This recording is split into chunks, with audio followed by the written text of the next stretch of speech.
guys, so we're going to actually jump into the game here. So I'm in here live, and I think this is really the only appropriate way to really describe this. We're going to be talking about the cash shop. Now, we already said that how gear and progression is super important in this game. You know, you level up just one level, you get that one upgrade, and all of a sudden your gameplay is drastically different, right? Okay, well, the cash shop filled with convenience items. Yeah, I think to an extent, it's debatably pay to win, and I definitely see why there's a conversation constantly, you know, in the comment sections, on stream, in forum posts, and videos on YouTube like this one, talking about, is it pay to win? Is this a slippery slope? Is it microscopically pay to win? Is it very pay to win? You know, what is this game? How does it really affect the average player, most players, hardcore players? How does it affect people, guys? I'm going to show you, okay? Real quick, we're going to try to do this quick and concisely. So first, I want to say you can buy a lot of the things inside the marketplace. So right here, there's a pet, so you can maybe buy a pet. As you can see, only 48 have ever been sold ever, and it's about to be 49, I think. Now, if I were to be able to purchase this, if I was actually there and able to bid for it, well, it would still be an RNG, just a random thing. Now, it's possible to get those pets. As you saw, it's not that expensive, but because it's not really worthwhile selling these things, that's people actually spending real money to sell it on the marketplace, you're going to see that immediately not many people sell stuff at all. Like, look, it's in the hundreds. It even gets into the single digits, guys. People barely sell these items, barely. Maybe, you know, it's not going to be the stuff that you want for your class. Maybe it might not even be the outfit that you want for your character. Yes, it might not be that expensive, but like nobody sells this stuff. It kind of sucks, dude. Like the RNG chance of you actually acquiring this stuff is pretty rare. So I do want you guys to keep that in mind. Because the big argument is that, well, it's not pay to win if you can buy it on the marketplace. The thing is, for most players, actually, you're not going to be buying these. Now, if you're a hardcore player and you really sit around for a long time, yeah, I could see it. And this is a game that you do play hardcore. So, yeah, but if you're a casual player, you know, there's something to debate. Now, let's actually go to the Pearl Shop, and I'm going to mention something immediately that nobody else really talks about. That's going to be the interior stuff, okay? So this is literally just cosmetics, okay? This is just cosmetics. You spend money, okay, your hard-earned money, to buy in-game cosmetics for your instance house that most people aren't going to really, you know, see, right? So what's wrong with that, Sky? Well, the thing is, yes, it is just cosmetic, and there's no buffs. Though there are some items, I think you can get like maids and stuff, and that actually can change certain ways that you can play the game, but these just they're just cosmetics.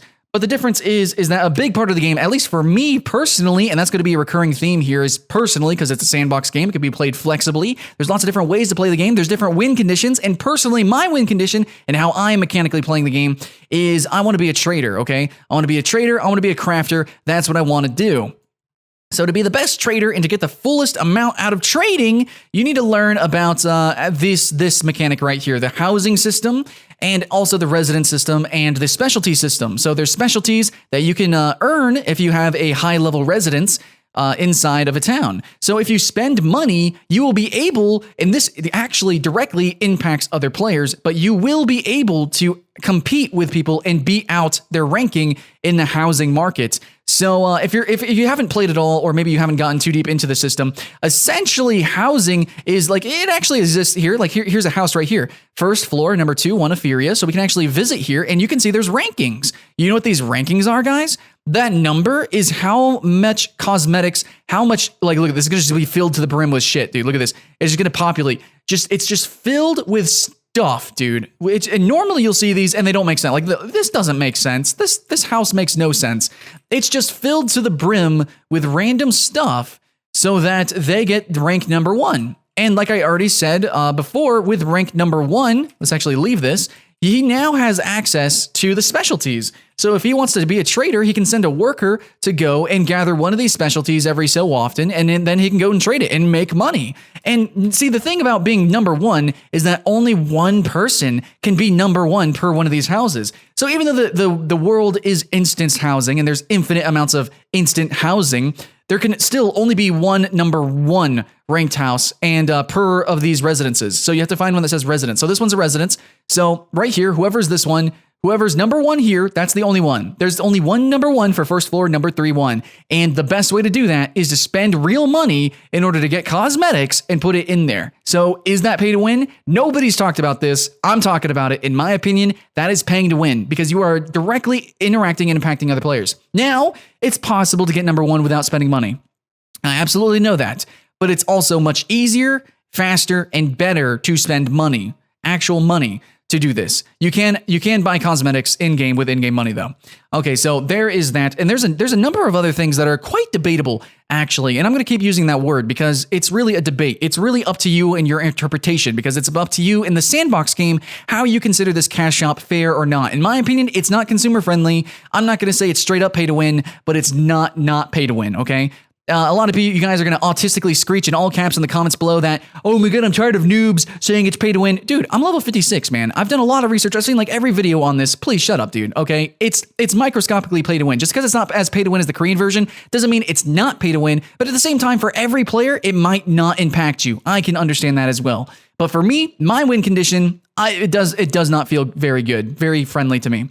So yeah, mounts also have cosmetics that do give buffs. There are buffs in all of these. These costumes also have buffs. In fact, some of these costumes have unique buffs, such as this shark one right here, the sharkafin one.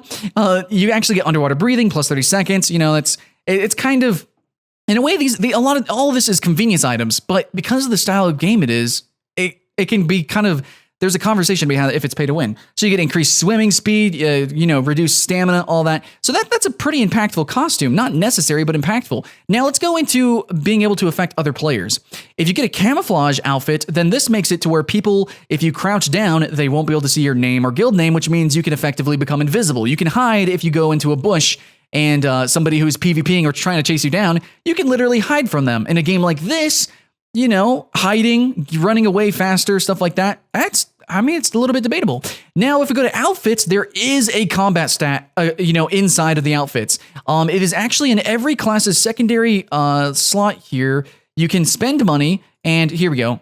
And you will get plus 100 stamina. Stamina is your resource used for all of your attacks instead of general. Well, I mean, you do use mana, but a lot of attacks are going. Maybe I would say half of your attacks and a lot of your combos are going to utilize stamina. Stamina is not just for running. It is not just for jumping. It is for a lot of your attacks. Maybe more so in certain characters like the Tamer than others. But max stamina plus 100 is kind of impactful. I think I think you are able to max stamina, but I don't know if this actually stacks on that. So please correct me if I'm wrong. But you can spend money, and you will immediately get a combat stat.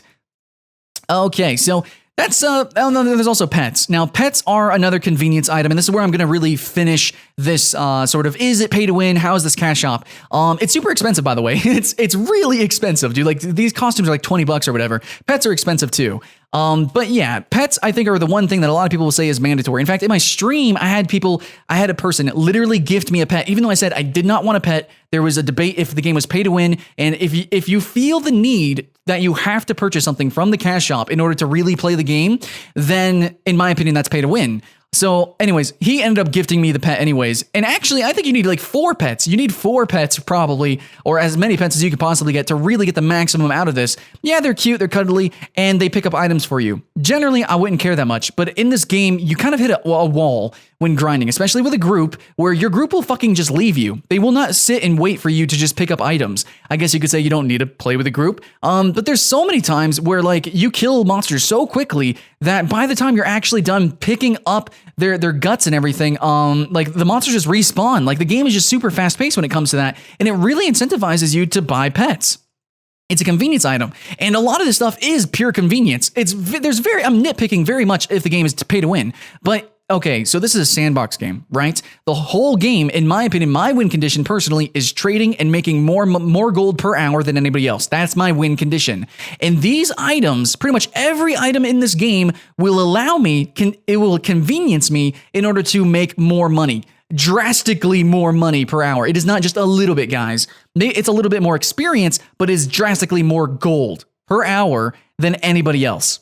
So since gold allows for guilds to have higher influence, people to have more individual influence on the game world, in a sandbox MMO that's PvP focused, to me, I would say that's kind of pay to win. So that's the conversation. That's everything and some things that people didn't talk about. This is the cash shop. It is expensive. Yes, there are some amazing cosmetic things in this game. It is really awesome. Like, look at these outfits, dude. They're full-on outfits. But also know that because they do focus so much on the cash shop, your character is really not going to have any personal evolution. Okay, all of the cosmetics are you have to purchase them.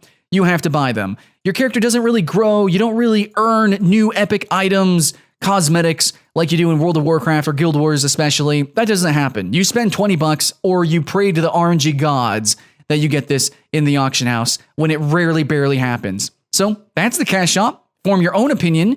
And when you're playing the game, you're going to have your own opinion because that's the kind of game it is. It's wide, it's open, its cash shop is open for interpretation, but it is definitely not just a simple no, and it's not just a simple yes. It's definitely in the gray area, and it's very easily to see a slippery slope, and that's why you should be cautious, okay?